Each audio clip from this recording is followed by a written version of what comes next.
G'day.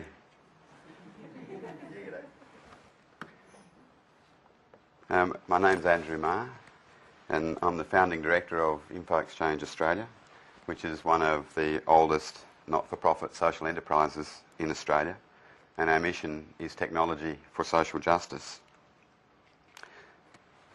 What did I do with that other doobie thing that you had there? This one. Thank you.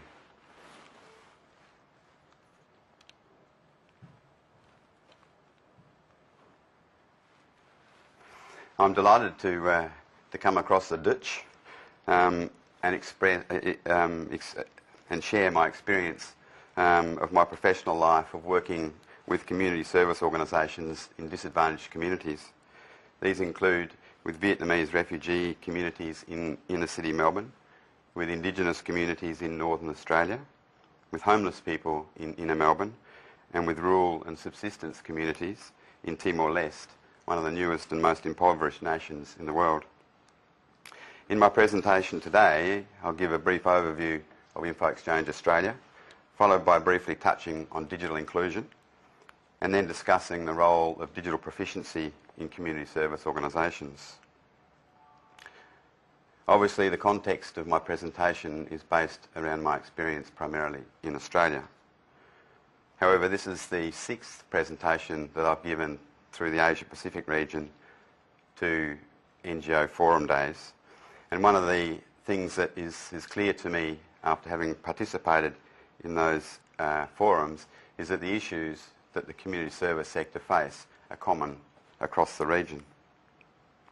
And I've also heard of many great examples of using technology in New Zealand.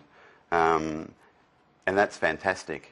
But one of the things that also becomes clear to me after having travelled through the region is that often these great examples are the exception rather than the norm. Civil and democratic societies demand that everybody be able to access and share information. In the 20th century, this meant being able to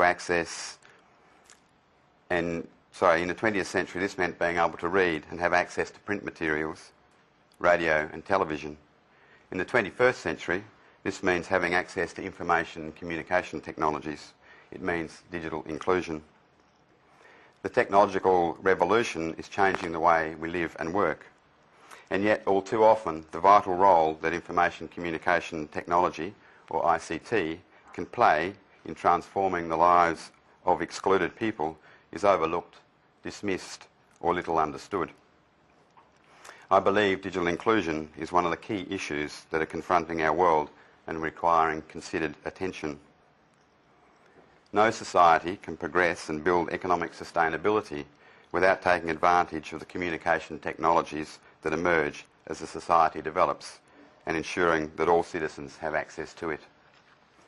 My knowledge and understanding comes from my practical, hands-on experience of 30 years working in Australia's not-for-profit field, and in particular the last 23 as founding director of Info Exchange Australia.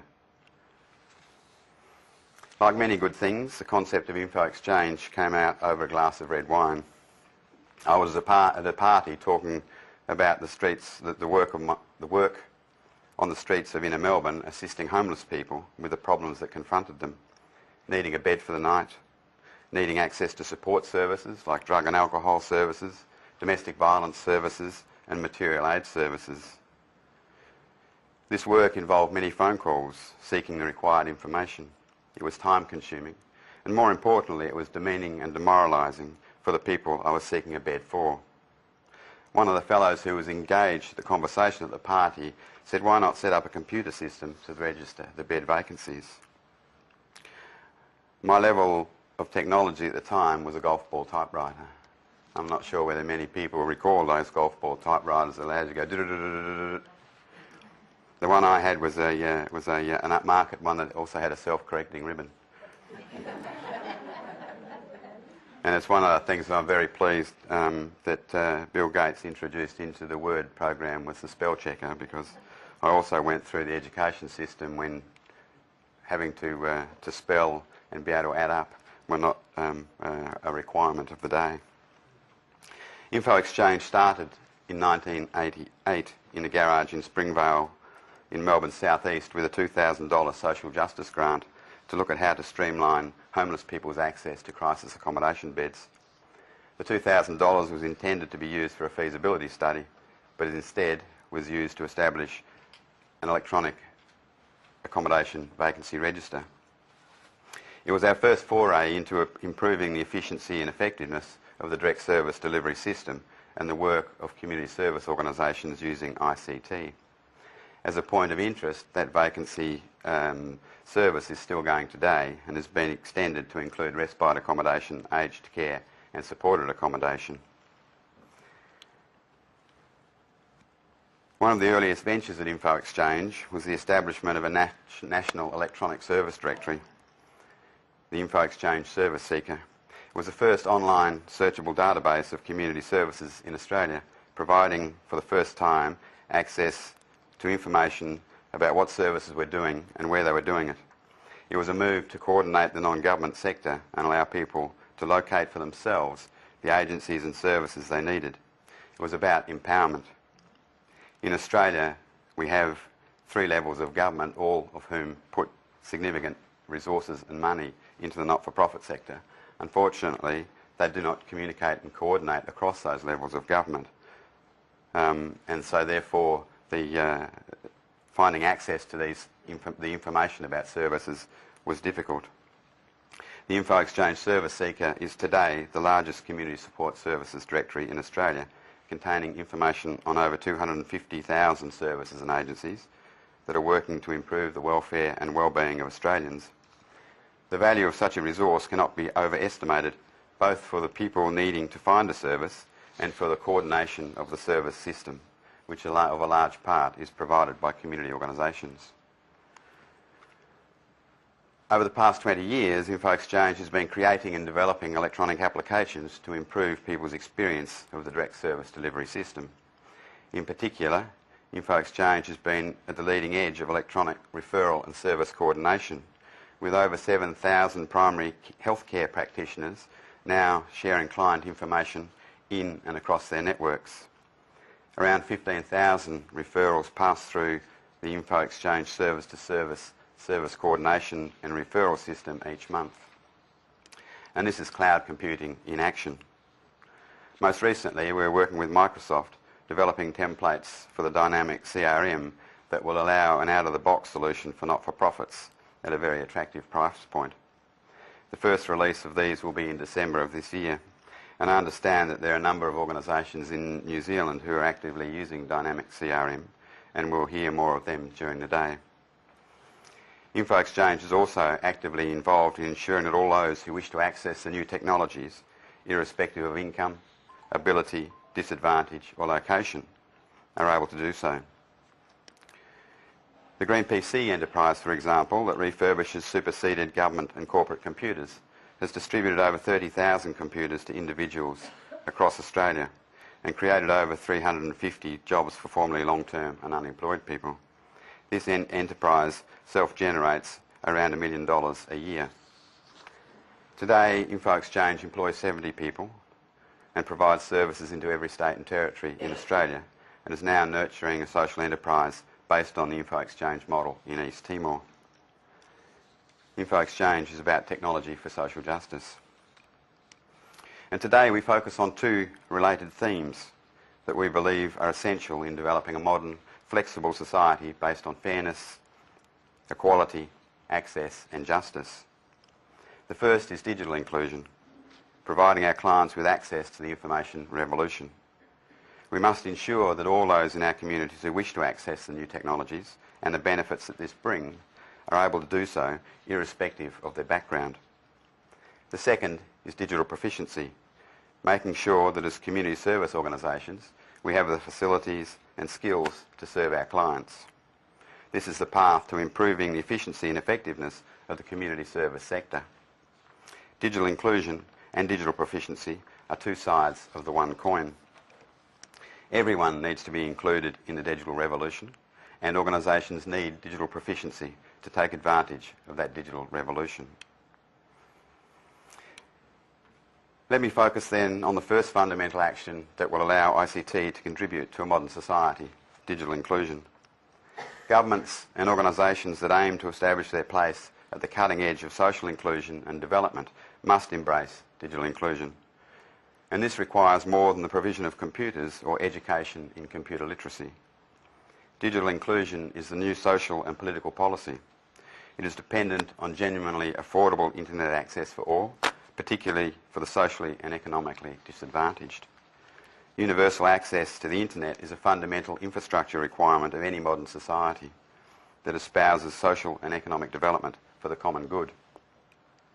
Digital inclusion will dictate how people relate, how they influence the lives of others, how they work and how they play, and how they relate to non-government organisations and how they relate to government at all levels, and even how they exercise their social and political responsibilities. Digital inclusion will encompass and modify social inclusion, political inclusion and recreational inclusion. It's critical to recognise, however, that for many disadvantaged people, affordability is the ultimate barrier, and that equitable universal access will not be achieved without recognition that the market cannot provide for all without deliberate and considered intervention. Info Exchange has been responsible for connecting 2 inner-city Melbourne public housing communities to the internet. Gone too far. Collingwood and the Atherton Gardens. These communities comprise 8 20-storey towers comprising over 2,000 people. Atherton Gardens was wired up over 5 years ago and today is supporting a number of social enterprises that are developed as a result of having access to technology resources. One such enterprise is the LanguageFactory, a translating and interpreting service employing people living in these communities to provide information in some of the 38 different languages spoken. And last week we celebrated the success of the first 2 LanguageFactory staff to achieve formal accreditation as translators. And another enterprise is yarraReporter, a citizen journalism enterprise based on the idea of hyper-local journalism. Young people producing stories, written, audio and video, about issues affecting their local community. And if those stories get published on the yarraReporter website, those young people will get paid $50 for the contribution. In all of our projects, we've seen evaluation as being vital. It's important that we can show that these projects return the sorts of benefits that we believe they should. We've undertaken 2 significant evaluations. One, undertaken by Melbourne Swinburne University, was an evaluation of the social return on investment and showed improvements in the welfare and well-being of the communities that could be attributed to this project. Another, undertaken by A.T. Kearney, an international high-end of town consulting company, was the evaluation on the economic return on investment of the project. Let me briefly share with you the high-level findings of the A.T. Kearney work. And by the way, A.T. Kearney offered a month's worth of pro bono work to Info Exchange Australia in the middle of the meltdown, the global financial crisis, as a way of being able to keep their staff going, but also contributing to a socially beneficial project. That month's piece of pro bono work turned into 8 months of work, not because the global financial crisis went that long, but because they got so involved in the project and were so keen to ensure that they delivered on what they said that they would do. And they've produced for us now a model that we can use in any community and put the demographics into this model, and it will show you what the benefits of connecting that community up will be. This slide shows internet connectivity by household income across Australia. And as can be seen, there's a disparity with people below the poverty line having significantly less access than those on median household earnings. What can be seen in this slide is that the Digital Inclusion Project has raised the level of home computer access in the Atherton Gardens estate to within 10% of the national average. And this slide shows that the project has trebled the proportion of residents with home-based internet access. Residents in these communities get their broadband internet connectivity from $5 a month. And this slide, which I think is the key to it, shows the economic return on investment has been calculated to be nearly $6 million over the 5 years of the project operating. And you can see where those benefits come from through education, employment, communications and connectivity, transactional efficiencies, health and wellbeing. The health and wellbeing part is around the area that the community sector operate in, and there's significantly more work to be done in that space so that we can really understand the economic benefit. On this one, I thought we now had the holy grail that we would be able to go to government and say, for the $3 million investment, which is what it costs to wire up each one of those communities, you're going to get a $6 million return. And therefore there are another 44 of these towers that needed to be connected up. And I was naively thinking that government would come and say, here's the money, let's go. Unfortunately, the government thinks it's a great idea, but because all the funds are provided in silos, no one can really determine who gets the most significant amount of benefit, so no one really wants to put the money in to keep the thing going. But it's a challenge to keep going. Can I now turn to the issue of digital proficiency, which is developing the capacity of the community sector to meet the needs of our clients by improving the efficiency and effectiveness of our direct service delivery. Digital proficiency is the capacity of an organisation to engage with digital technology and communications. A digitally proficient organisation has the appropriate hardware, software, knowledge and skills to use technology to build organisational vision, goals and achievement. A digitally proficient organisation uses technology to improve the operation of its systems, reduce bureaucracy, enhance knowledge management, increase its networks and better support its staff, clients and community. To become digitally proficient organisations, community service organisations must start to recognise the strategic value of ICT and align their business plans and activities. Community organisations exist to support relief-orientated and/or development-orientated activities. They perform a vital role in delivering a fair, equitable and just society. Community service organisations can improve the efficiency and effectiveness of their work through making better use of their IT systems.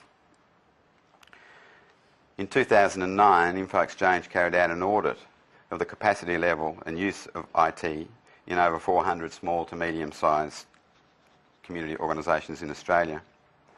Over 280 organisations participated through a number of online surveys, and over 120 organisations participated through face-to-face on-site audits carried out by Info Exchange project officers. The online surveys and on-site audits looked at the following matters: policies and practices of the organisation, existing hardware, software and network capabilities, the total ICT cost to each organisation, present IT support and future needs for support at each CSO, and the cost for each participating organisation to maintain sustainable ICT infrastructure. And what we found was that the majority of CSOs, community organisations we surveyed, only utilised a small percentage of their IT capacity. We think that that's the equivalent of having the resources of this many people, but only using this many. Therefore, we think there are significant productivity gains to be had from becoming digitally proficient. And to pick up on Earl's point, it's not about reducing staff numbers, it's about making the systems more efficient. We found that the effect on IT, on organisations, can be seen at two levels. The first is the strategic level, and the second is the operational level. The snapshot of IT in community service organisations showed that from a strategic level, they performed very poorly. The strategic level is where the CEO and the management board operate. They establish and monitor the strategic direction of the organisation. They determine the value, the parameters, and dictate the operation of the organisation. The strategic level is critical for organisational governance. At the strategic level, only 2 of the organisations audited were working to an effective IT development plan. 84% of those organisations audited had no plan at all. 50% had no ICT expenditure allocation in their annual budgets. And those that did, the average budget was around $5,000 per annum. And we believe this is a serious underestimation of the cost of IT to community service organisations. And from an operational point of view, they perform not much better. The operational level is where community service staff function. They deliver projects, serve their clients, send reports and referrals, send emails to colleagues, and seek professional support and education. At the operational view, not surprisingly, Windows XP and the Microsoft Office suite is the overwhelmingly most used software. Responses to questions about the software they use for client relationship management highlighted a lack of awareness of software applications that effectively track the client-organisation relationship.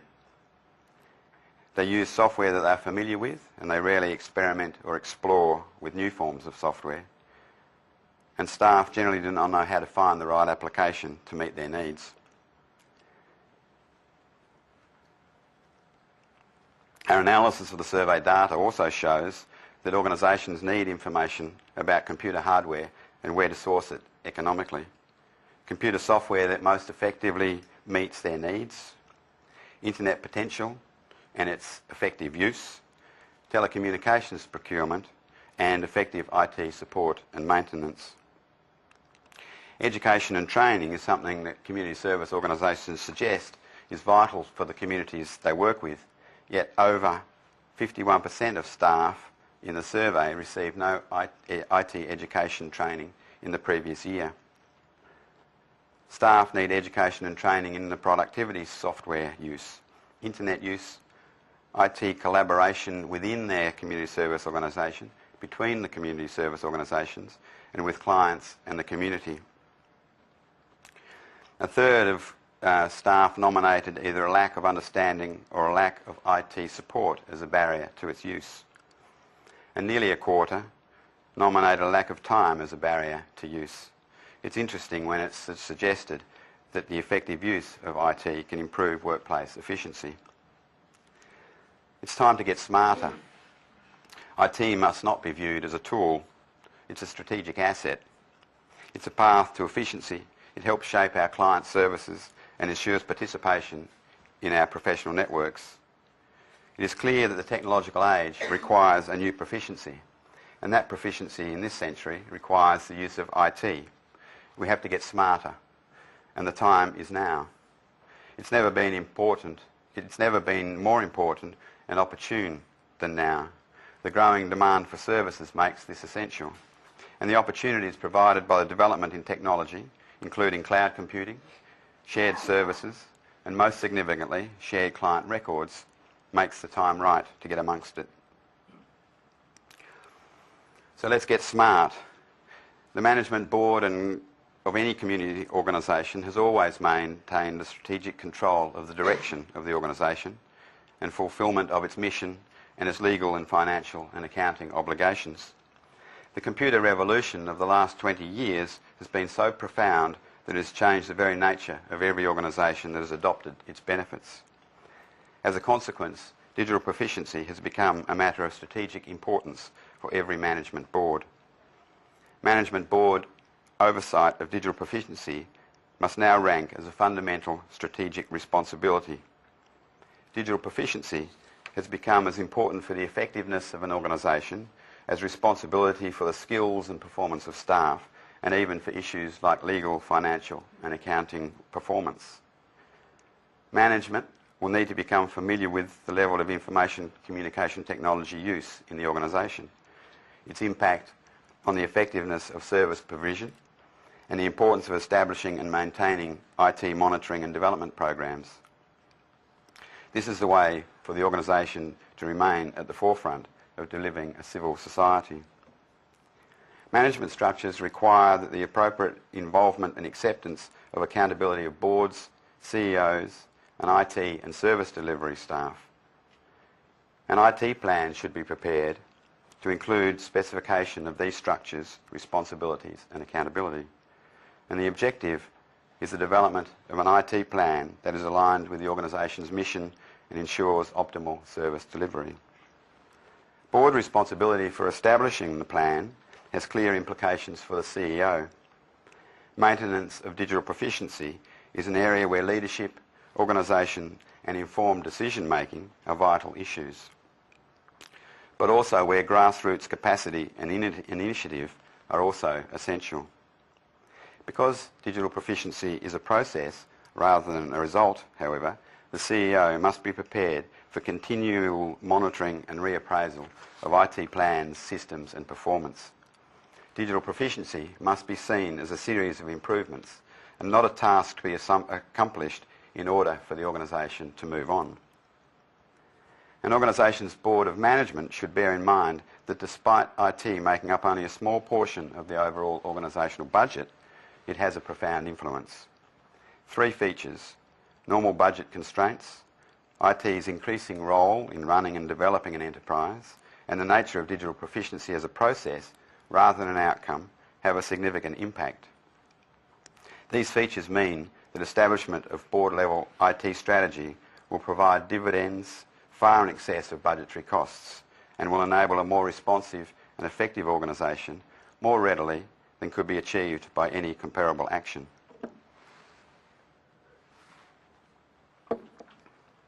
Digital proficiency is central to the function of any business organisation today and must also become central to community organisations.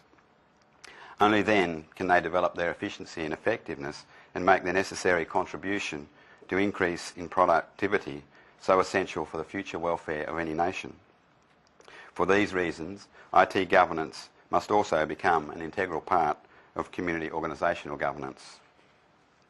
Without an effective IT governance strategy, organisations will struggle to maintain effectiveness or efficiency and therefore struggle to deliver their mission and goals.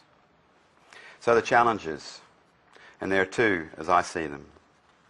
The Australian Productivity Commission report on the contribution of the not-for-profit sector released in January this year reported that there are some 600,000 not-for-profit entities in Australia.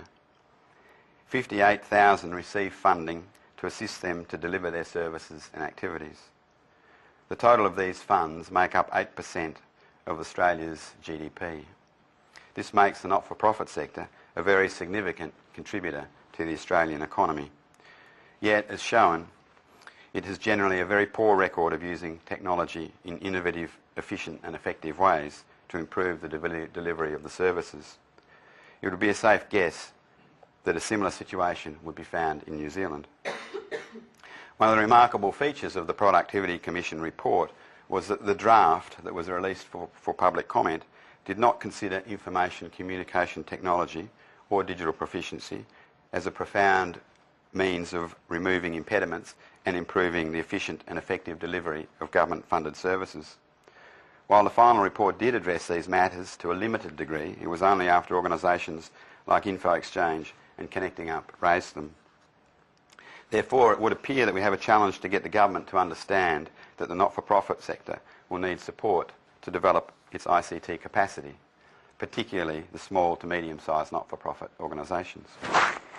It's encouraging to recognise, however, that acceptance of the importance of IT is developing. What have I done? I've got it all covered up. The Victorian Government in Australia has very recently responded favourably to our reports and recommendations for the community sector to enhance its service delivery in keeping with the new technological landscape. The Victorian Government has commissioned Info Exchange to conduct the first major project to assist community service organisations in Victoria in the development of ICT plans. This work will guide the improvement of ICT in Victorian community service organisations over the next 3 years and equip them with the relevant knowledge, tools and support required to independently build their IT capacity. The project will provide the not-for-profit sector with 3 outcomes. Firstly, the knowledge, tools and capacity to collaboratively develop and implement an ICT plan tailored to organisational and network needs. Secondly, the opportunity to create communities of practice networks which will support organisations in improving their ICT. And thirdly, the capacity to enhance their service delivery in keeping with modern business practice. The project has been sponsored by the Victorian Department of Human Services and the Office for Community Sector and Info Exchange, and it's being assisted through a grant from Microsoft.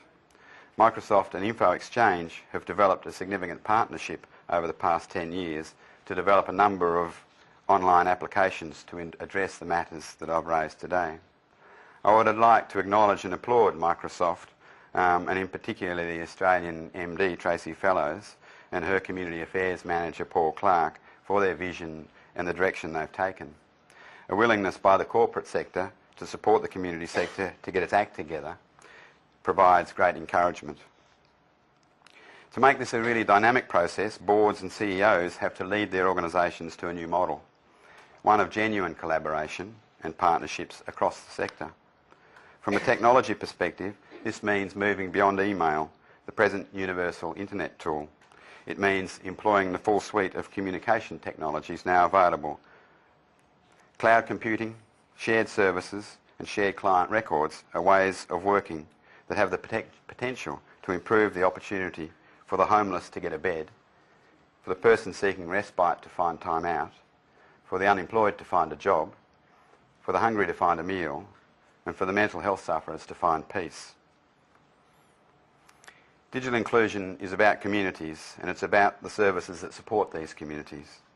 Digital inclusion is at the heart of social inclusion in the 21st century.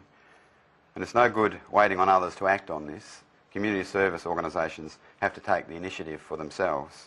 Thank you and good luck.